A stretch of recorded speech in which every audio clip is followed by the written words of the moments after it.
नमस्कार दोस्तों। हम आज बात करेंगे जो वर्तमान में कृषि विधेयकों जो पारित किए गए गवर्नमेंट के द्वारा और जिनको विरोध प्रदर्शित किया जा रहा है मुख्यतः किसान वर्ग द्वारा और विपक्षी पार्टियों द्वारा। तो क्यों किया जा रहा है विरोध प्रकट, और इनमें क्या कमियां हैं, क्या फ़ायदे हैं, हर तरीके हर पहलू पर चर्चा करेंगे। और हमें पता होना चाहिए वास्तव में किसान पुत्र होने के नाते भी कैसे कृषि विधेयक हैं ये, और आने वाली पीढ़ियों को इससे क्या फ़ायदा होगा, ज़मींदार वर्ग को क्या फ़ायदा होगा, व्यापारी वर्ग को क्या फ़ायदा होगा, हर तरीके के हर पहलू पर चर्चा करेंगे। तो चलिए शुरू करते हैं। देखो, वर्तमान में 3 विधेयक हम ये कह सकते हैं भी कृषि से संबंधित पारित किए गए हैं। हालांकि एक विधेयक है वो पहले ही पारित किया जा चुका है और 2 विधेयक अभी लोकसभा से पारित हुए हैं, राज्यसभा में पारित होना बाकी है।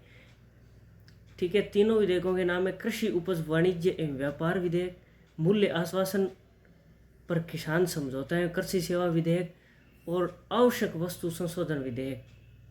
ये 3 विधेयक है। अब देखो, इन तीनों के बारे में मैं आपको बता दूं भी विरोध प्रकट करने का पहला तो सबसे बड़ा कारण यही हो गया कि ये तीनों विधेयक हैं वो अध्यादेश के माध्यम से पहले ही लागू किए जा चुके हैं। अब इसका क्या मतलब हुआ भी देखो, वर्तमान में कोरोना महामारी जो चल रही थी, तो इससे पहले जो है वो कोरोना महामारी के कारण संसद का मानसून स्थगित था, यानी कि संसद जो है वो शुरू नहीं हो पाई थी। तो अगर संसद का सत्र नहीं चल रहा होता है तो राष्ट्रपति अध्यादेश जारी करके किसी ज़रूरी नियमों को या किसी ज़रूरी जो कानून बातें बनाना होता है उसको अध्यादेश के माध्यम से राष्ट्रपति लागू कर सकता है, और बाद में जब संसद का स्तर लागू होता है उससे संसद से पारित करवा लिया जाता है, तो उनको वो कानून बन जाते हैं।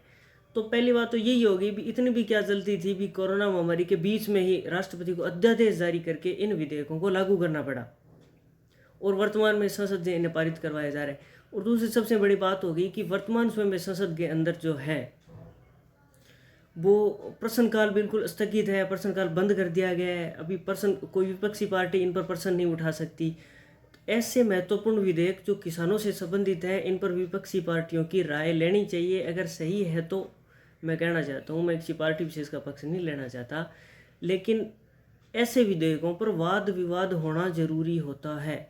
तो मेरे कहने का मतलब हो गया भी पहला सबसे बड़ा प्रश्न चिन्ह तो यही हो गया भी ऐसे विधेयकों को, यानी इतने बड़े विधेयकों को, किसान से संबंधित विधेयकों को बिना किसी वाद विवाद के लोकसभा द्वारा पारित कर दिया गया है, और संभवतः राज्यसभा द्वारा भी पारित कर दिया जाएगा, यानी कानून बन जाएंगे। और किसी भी प्रकार का किसी भी पार्टी से प्रश्न नहीं लिया गया और किसी भी प्रकार का विरोध प्रकट करने नहीं दिया गया, क्योंकि संसद में वर्तमान में प्रश्नकाल या संसद की अवधि को बिल्कुल सीमित कर दिया गया है। तो पहला तो ये कारण हो गया।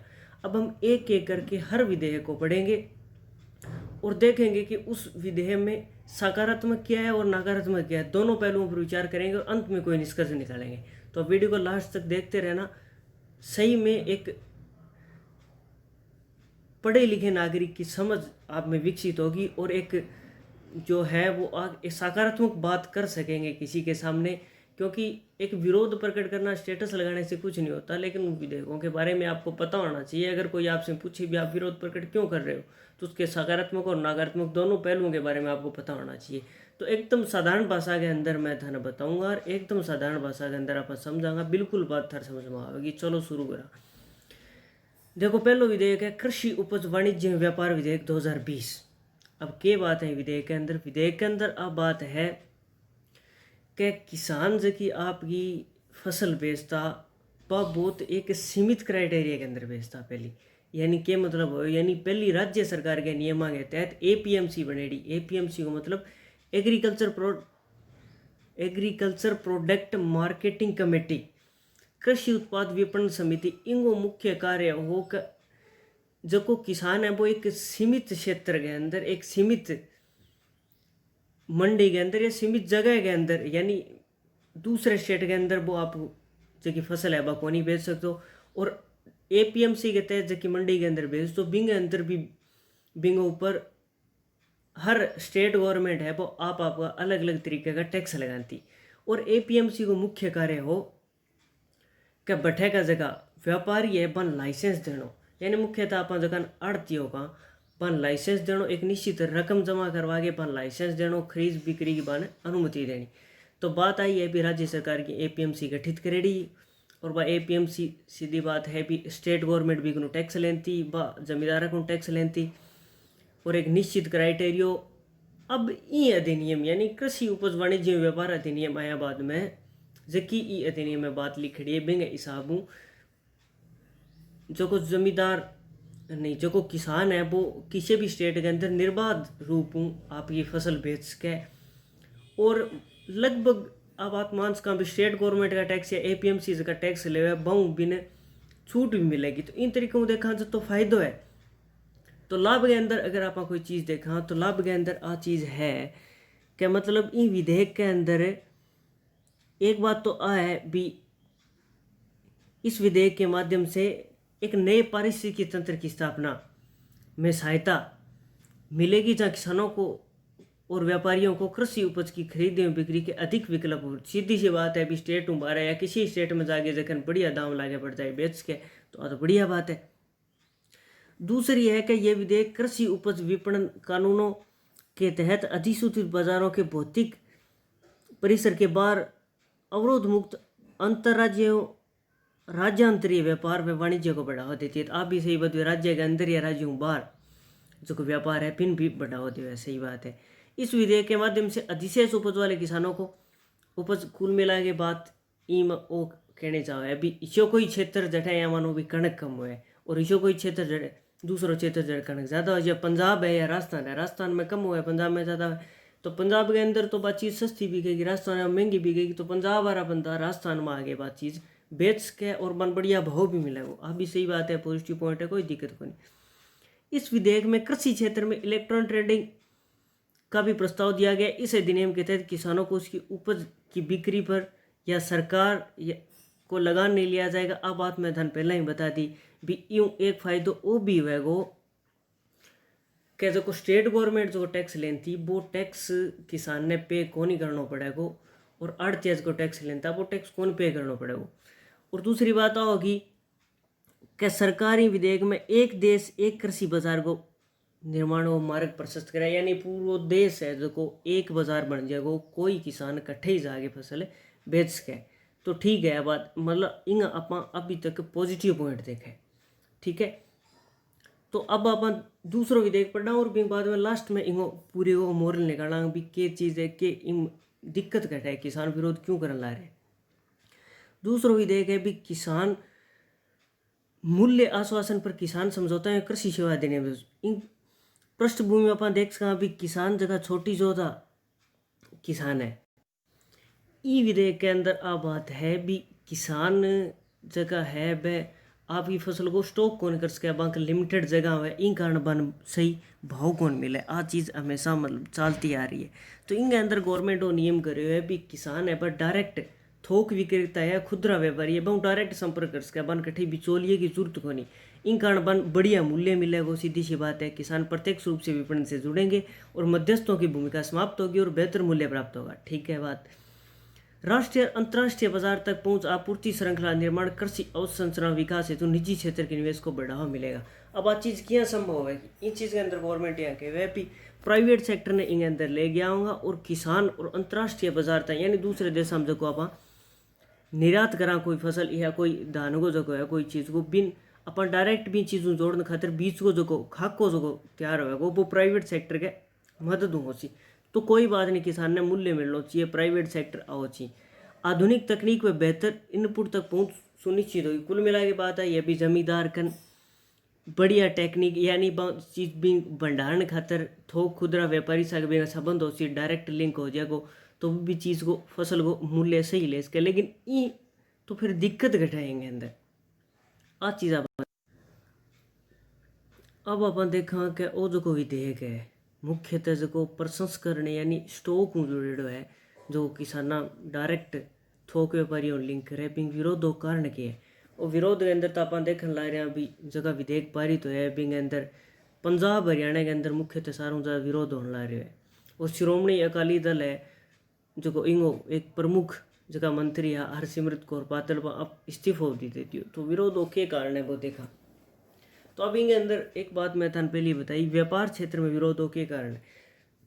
व्यापार क्षेत्र में विरोध वो कारण है कि जबकि एपीएमसी गठित हो रही है, हालांकि सेंट्रल गवर्नमेंट की अधिनियम के अंदर आ बात है भी एपीएमसी जबकि गठित हो रही है, बिंग जबकि भौतिक सीमा है, बिंग के अंदर वो अधिनियम है वो कोई हस्तक्षेप कौन करे, कोई बिंग बाहर है, यानी बिंग भौतिक सीमाओं बाहर खरीद व्यापार ने जो को सुलभ करने खातिर अधिनियम है। लेकिन बात आई है भी कुछ न कुछ सीमा तक एपीएमसी न वो प्रभावित करेगो, और जबकि मार्केटिंग कमेटी है जबकि लोकल स्तर पर जगह लोकल का व्यापारी है वह जबकि किसाना की जबकि फसल खरीदे, बिंग अंदर जगह बड़ा व्यापारी है खुदरा व्यापारी वह हस्तक्षेप करेगा, और धीरे धीरे एपीएमसी की जगह आप कहाँ भी वैल्यू है भी धीरे धीरे खत्म हो जाए। यानी आ चीज़ वर्तमान में तो लागू को नहीं होगी, लेकिन अगर भविष्य में अगर देखा धीरे धीरे तो एपीएमसी की कोई वैल्यू को नहीं रहेगी, यानी जो लोकल को बाजार है, लोकल की मंडी है। हालांकि गवर्नमेंट बार बार इन बात ने कहने ला रही है भी एपीएमसी जो की है भी इन व्यापार क्षेत्र की परिभाषाओं बारह है, लेकिन कठे न कठे इन बात को डर है। इन बात ने आप क्या समझ कहा कि एक उदाहरण ले सका कि 2006 के अंदर बिहार के अंदर एपीएमसी प्रणाली ने खत्म कर दी, जटे कृषि उपज के अंदर या कारोबार में निजी क्षेत्र की भागीदारी बढ़ाई, तो बटे किसानों ने भारी क्षति हुई। तो वो परिणाम भी आप देख सका, इन चीज़ें अप्लाई करेड़ी है पहला बिहार के अंदर 2006 के अंदर। तो आगे का जगह 2-3 साल जगह इंग बाद जब प्राइवेट सेक्टर ने इंगे अंदर इंक्लूड करो, तो बिंग बाद में 2-3 साल में जड़े फसलों का दाम आप अंदर भारी कमी हुई। तो एक बात तो देख सका बिंग रिजल्ट जो है वो यूँ पहली जगह लागू करेड़ी है वो तो बढ़िया को नहीं रेड़ो। दूसरी चीज़ है व्यापारी भी, ये अधिनियम के तहत कोई भी आदमी जो पैन कार्ड धारक है वो व्यापारी बन जाएगा, और निर्धारित व्यापार क्षेत्र में किसाना की उपज खरीद सके। अब आ बात तो सही को नहीं, क्या सही को नहीं कि यूँ पहले की एपीएमसी गठित हो रही मार्केटिंग कमेटी बा एक व्यवस्थित तरीकों कोई आदमी ने व्यापार करने को अधिकार देती, यानी पहला एक सीमित राशि मांगी जबकि एक निश्चित राशि है वह जमा करवाती, बिंग बाद में बन व्यापार करने को अधिकार देती। यानी अगर कोई फ्रॉड है व्यापारी या जगह आप आड़तियों बोला, अगर फ्रॉड निकल गया तो एक निश्चित राशि जबकि एपीएमसी गन जमा करेड़ी है ब्यूँ आप किसाना के घाटे की या बन जो को बांगा जगह रुपया बन खाया है ब्यूँ आप भरपाई कर सका। लेकिन वर्तमान में सारों बड़ी बात आई है बिंग तहत कोई भी पैन कार्डधारी व्यापारी बन जाएगा, तो यूँ कट्ठे न कट्ठे किसाना ऑर्डर है, क्योंकि एक चीज़ है भी कोई चीज़ शिक्षा एक मुख्यतः किसाना के अंदर आ चीज़ है, तो भी चीज़ें के बारे में जानकारी को नहीं भी किया फसल को दाम कितो कि टाइम मिलेगो, तो भी अंदर अगर कोई फ्रॉड व्यापारी होगा तो बन घाटो पहुँचा सके। तो कुल मिला के आई बात है भी पहला आड़ती मंडी के अंदर व्यापार करण खातर लाइसेंस प्राप्त करना हो, तो अब कोई लाइसेंस की जरूरत को नहीं, एक पैन कार्ड धारी है वो व्यापारी बन जाएगा। तो अब विश्वसनीयता की बात को नहीं है अंदर, यानी विरोधकर्ताओं के अनुसार आड़तियों की विश्वसनीयता अधिक है, क्योंकि लाइसेंस की मंजूरी की प्रक्रिया के दौरान वित्तीय स्थिति सत्यापित होती है, परंतु नए कानूनों के तहत किसानों के लिए एक व्यापारी पर विश्वास करना कठिन होगा। अब बात वाजिब है, कोई दिक्कत को नहीं। अब मुख्यतः अगर कृषि विशेषज्ञों की बात अगर आप करा तो पंजाब हरियाणा के अंदर या राजस्थान के अंदर भी कुछ हद तक आड़तिया प्रणाली सारों ज़्यादा प्रभावशाली है, बाकी स्टेट में भी है आड़तिया प्रणाली को बहुत प्रभुत्व है। तो ई कारण ही आ राज्यों के अंदर सारों ज़्यादा विरोध देखने मिले है। तीसरी बात है बाजार शुल्क। इस विधेयक की धारा 6 के अनुसार मुख्यतः आओ जो नियम है जो विरोध करने ला रही है बाजार शुल्क को, और स्टेट गवर्नमेंट विरोध करने ला रही है। कारण क्या जो पहला एपीएमसी गठित हो रही बा फसल बेचते टाइम या खरीदते टाइम बाजार शुल्क या उपकर जगह ना बोला बा लागू करती, लेकिन वर्तमान में ई विधेयक के तहत आ चीज़ समाप्त हो जाएगी। हालांकि आ चीज़ किसाना खातिर तो बढ़िया है, लेकिन अगर बी तरीकों आप देखा भी राज्य सरकार की आय में कमी आएगी, और निजी क्षेत्र ने वो जो प्रॉफिट वो तो मिलना ही है, वो तो जो प्राइवेट सेक्टर है वो ले जाओ। यूँ बढ़िया हो तो नहीं भी स्टेट गवर्नमेंट गन जानते तो यूँ फायदो क्यों, तो भी स्टेट गवर्नमेंट गन जावे तो सीधी बात है एपीएमसी की मार्केटिंग कमेटी है बी क्षेत्र के अंदर आधारभूत ढांचे के निर्माण करेगी, सड़कों निर्माण करेगी या अन्य मंडियों के अंदर संपर्क विकसित करने में या बढ़ेगी, जो भी है आधारभूत ढांचे निर्माण में सहयोग देगी। कुल मिला के राज्य को जो राजस्व है बिम वृद्धि होती। एक उदाहरण लेवा तो पंजाब के अंदर एपीएमसी जो टैक्स लिए है वो 8.5% की दरों 2019-20 के अंदर केवल 3600 करोड़ रुपया को टैक्स आयो है। तो वो बहुत बड़ो टैक्स है पंजाब से छोटे राज्य के अंदर, इन आप बहुत कम को नहीं आख सका। तो विरोध को वो भी एक बड़ो कारण है। चौथो कारण अगर विरोध को आप देखा तो एक है विवाद निवारण तंत्र, यानी पहला जो हो अगर यानी अभी तक जो सिस्टम लागू है एपीएमसी के तहत, अगर किसान कोई फसल बेच दी आड़ती में या कोई फ्रॉड आड़ती हो जो भी है, मतलब अगर किसान के कोई प्रकार की दुविधा होगी तो बिंगो अगर विवाद है तो वो आप कोर्ट के अंदर यानी दीवानी न्यायालय जो है लोकल स्तर पर बिंग अंदर आप केस कर सका और विवाद को निपटारा हो जाए। लेकिन ये अधिनियम के तहत आप बात धारा 8 के अंदर स्पष्ट करेड़ी है, किसान या व्यापारी के बीच में लेन देन को जो विवाद है वो एसडीएम ने एक एप्लीकेशन देके सुलह कर सका। तो वो एक सही तंत्र को नहीं, यानी कोर्ट के अलावा जो वर्तमान में किसान है वो विश्वास को नहीं कर सके, सार्वजनिक न्यायपालिका में विश्वास है। तो आ चीज़ भी बड़ी है भी, अध्यादेश विवाद के मामलों में किसानों की दीवानी अदालत में जाने की अनुमति नहीं देता और उन्हें भय है कि सुलह की प्रस्तावित प्रणाली उनके खिलाफ दुरुपयोग किया जा सकता है। भी वाजिब बात है भी किसान एक बड़ी हद तक अशिक्षित वर्ग है, तो बन कठिन कठे इन चीज़ को भय है कि वह दुरुपयोग ना हो जाए। अब सारू लास्ट में आ चीज़ देखा भी गवर्नमेंट इन पक्ष गया माँ के कहने ला रही है भी गवर्नमेंट के कहे भी वो सही के तरीकों है। सरकार के अनुसार कृषि क्षेत्र में निजी क्षेत्र के निवेश के माध्यम से विधेयक में प्रस्तावित सुधारों कृषि क्षेत्र में बड़े सकारात्मक बदलाव देखने के मिलेंगे। इन सुधारों के बाद भी कृषि क्षेत्र का तो देखो गवर्नमेंट तो कहने ला रही है भी पॉजिटिव चेंजेस आवेगा यूँ और न्यूनतम समर्थन मूल्य कतई प्रभावित को नहीं हुए इन चीज़ों।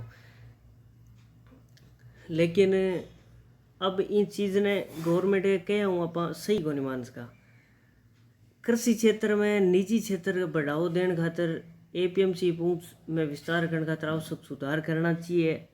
अब देखो एपीएमसी ने या तो एक व्यवस्थित स्वायत्त संस्था बनानी चाहिए, इन सही सुधार करना चाहिए, कोई कमेटी बिठा के। और पहला जो गवर्नमेंट ई नाम जो ऐप लॉन्च करो जिनके तहत मतलब कृषि जगह उत्पाद आबांगी खुल व्यापार ने जो बढ़ावा दियो, भी चीज़ ने भी सशक्त बनानी चाहिए। अब ये मोरल अगर आप देखा भी वास्तव में अगर देखा तो विधेयक सकारात्मक ज़्यादा है नकारात्मक कम है। लेकिन किसानों इन प्रति डर है, डर के चीज़ को है कि इन अंदर निजी क्षेत्र आने ला रहे। वर्तमान स्थिति के अंदर अगर आप देखा कि जबकि सीमित बहुत ही सीमित एंट्री है निजी क्षेत्र की, लेकिन डर इन चीज़ को है भी धीरे धीरे आ चीज़ बढ़ेगी तो निजी क्षेत्र को पूरा इन पर अधिपत्य ना हो जाए। तो इन खातर गवर्नमेंट ने लिखित रूप में, अब सारों बड़ी बात आई है भी गवर्नमेंट आ बात बार बार बोलने ला रही है कि न्यूनतम समर्थन मूल्य कतई प्रभावित को नहीं हुए। तो आ बात गवर्नमेंट ने अधिनियम में लिखनी, आ गवर्नमेंट अधिनियम में लिखी को नहीं, इन मतलब गवर्नमेंट किसानों को जो शक है वो जायज़ है भी आने वाले सालों के अंदर न्यूनतम समर्थन मूल्य खत्म हो जाएगा। और अगर दूसरे स्टेट में ले जाके किसान या गवर्नमेंट देखिए या मान लो गवर्नमेंट न्यूनतम समर्थन मूल्य पर देखिए फसल खरीदने ला रही है, वह पटू खरीदेगी जड़े बिन कम रेट पर मिलने ला रही है। तो किसानों की जो चिंता है बात जायज़ है भी एमएसपी को प्रावधान अधिनियम के अंदर ही कर देना, लेकिन अंदर कौन करो तो कठिन कठे गवर्नमेंट की नीयत में खोट है। और वास्तव में अगर किसानों की दशा भी सुधार करना है तो गवर्नमेंट ने एमएसपी के संदर्भ में स्वामीनाथन समिति की रिपोर्ट लागू करनी चाहिए, लेकिन कौन करी। यानी गवर्नमेंट अगर इतनी भी किसानों के समर्थन में सोचने ला रही है, स्वामीनाथन समिति की रिपोर्ट में तो डिले क्यों कर ला रही है। तो कठिन कठे आप माना भी गवर्नमेंट अधिनियम के अंदर कुछ पॉजिटिव भी है और कुछ नेगेटिव भी है। तो विरोध तो जायज़ है, अगर गवर्नमेंट कहे भी आ चीज़ सही है सारी गलत किसी को नहीं, एमएसपी के बारे में या निजी क्षेत्र की सीमित एंट्री के बारे के अंदर, तो गवर्नमेंट ने आ चीज़ लिखित में देनी चाहिए। किसान विरोध कौन करेगा, तो किसान जगह विरोध करने ला रहे हैं, कतई गलत कौन करने ला रहा। गवर्नमेंट ने बंग प्रतिनिधि साहब बैठ के बात करनी चाहिए। गवर्नमेंट ने इस अधिनियम है जगह संसद के अंदर बहस यानी विचार विमर्श बाद में ही पारित करना चाहिए। गवर्नमेंट ने कोई किसान प्रतिनिधि साहब बात करके एज के एमएसपी या स्वामीनाथन समिति रिपोर्ट लागू करने से संबंधित बातें हैं वह लिखित में अधिनियम के अंदर देनी चाहिए। यही मुख्य बातें हैं। तो एक किसान पुत्र होने के नाते थारो भी कर्तव्य है कि थे विरोध दर्शाओ सोशल मीडिया के माध्यम अन्य माध्यम। अगर वीडियो बढ़िया लगी है तो शेयर करो, दूसरा भी किसान पुत्र है वह ये चीज़ ने समझेगा। वह विधेयक हम के गलत है के सही है। बाकी PDF भी प्रोवाइड करवा दूँगा मैं, ताकि समझने में आसानी हो जाएगी। धन्यवाद। जय भारत।